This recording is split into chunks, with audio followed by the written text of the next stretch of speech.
Hey, what's up, Dean? Zero Performance. We are at the shop, and we got the Galaxy. So yesterday, I pretty much just hammered away on getting the little bus bar mounted and the new fuse panel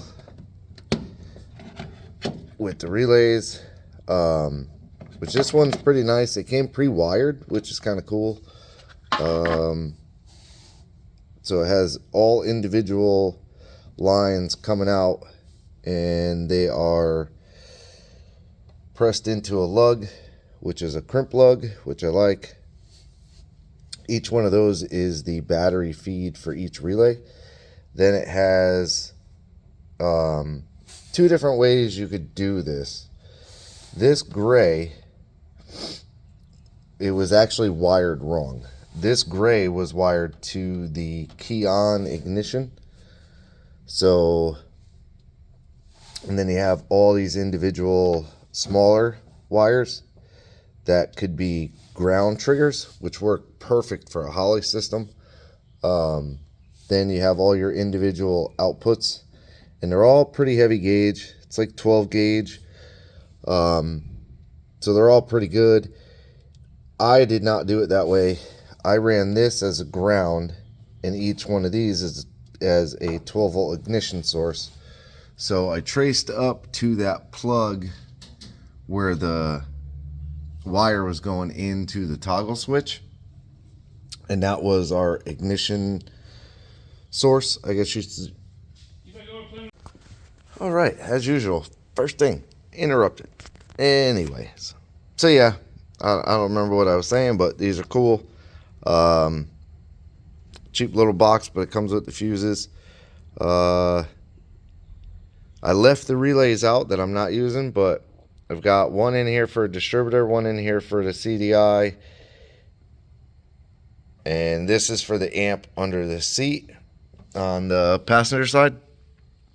And the radio, I actually found like the factory wire under the dash.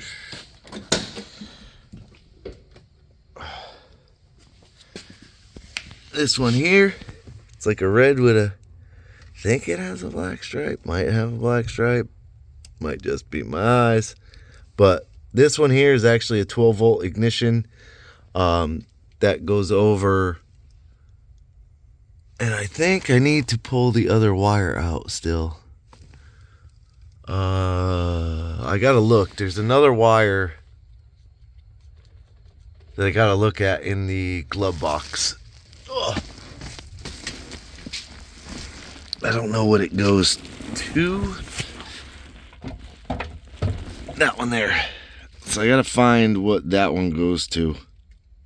Actually, I think it goes to these gauges here.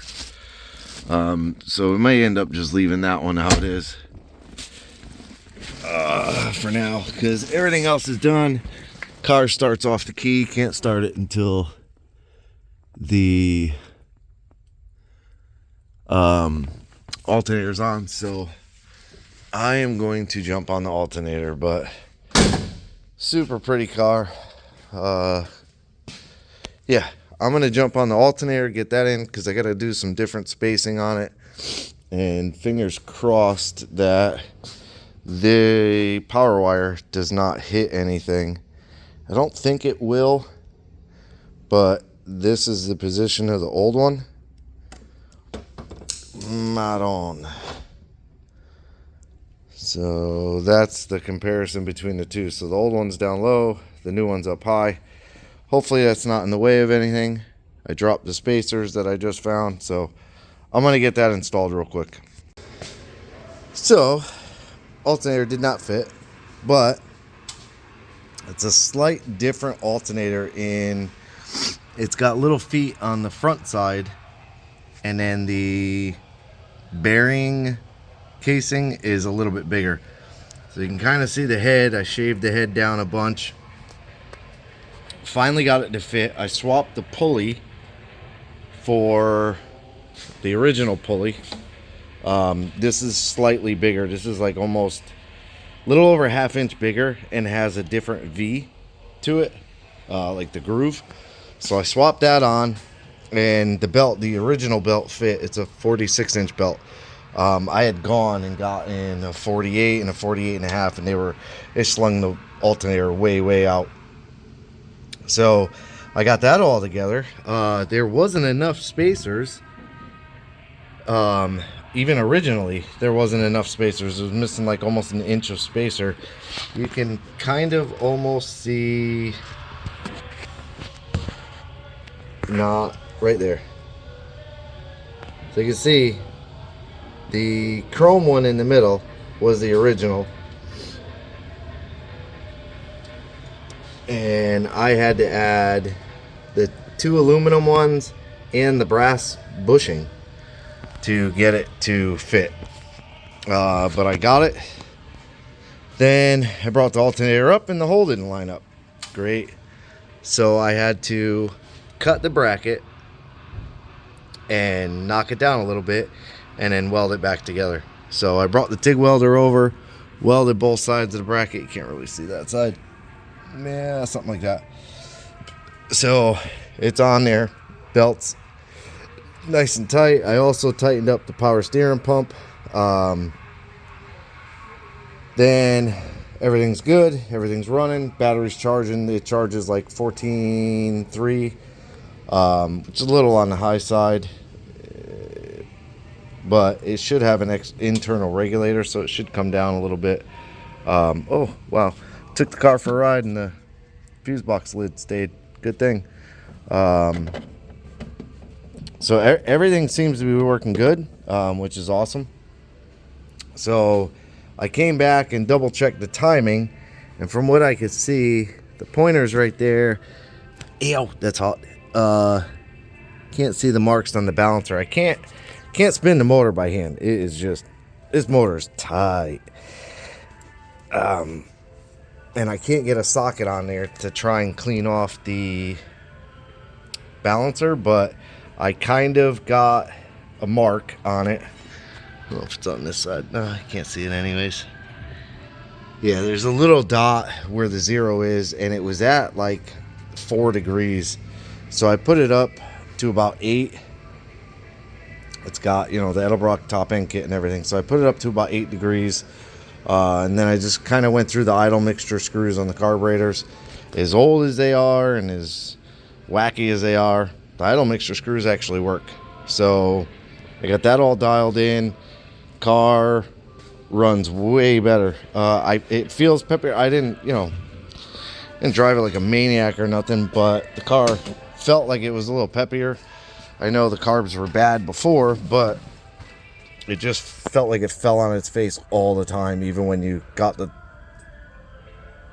gas to go in, whatever. But a hot start, you can see the car is at almost 190 degrees. Well, of course. So I didn't touch the throttle. That is the pump trying to keep up or catch up. That'll go away.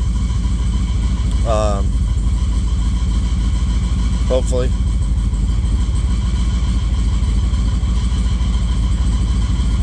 Really?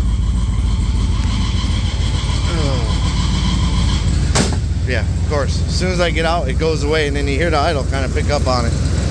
So it's not low on fluid, but it just tries to keep up. But the car runs really good. So nice for this one, I got the drive shaft back too, and I kind of poked it up in there. Both side vibrators. So I got to get the tape off. Chuck black smoke U-joint. So and then get the U-bolts on. Everything's working. And that'll be really done. good. Pretty happy with it. For this one, appreciate you watching. Like, subscribe, hit the bell, leave me a comment. Have a good weekend. She's a little wacky. The voltage gauge is showing a little low, but it's close. It's got almost 30 pounds of oil pressure, hot at idle. Car already cooled down almost 170. Boost. Yeah, not boost. But I did notice the fuel gauge is not moving. Or maybe I'm just not noticing it moving enough, but I don't think it's moving. No, the fuel gauge isn't. Oh, yeah, it is. It is moving. So it just has no gas in it. Horn works. So radio works. Everything works. We're in good shape.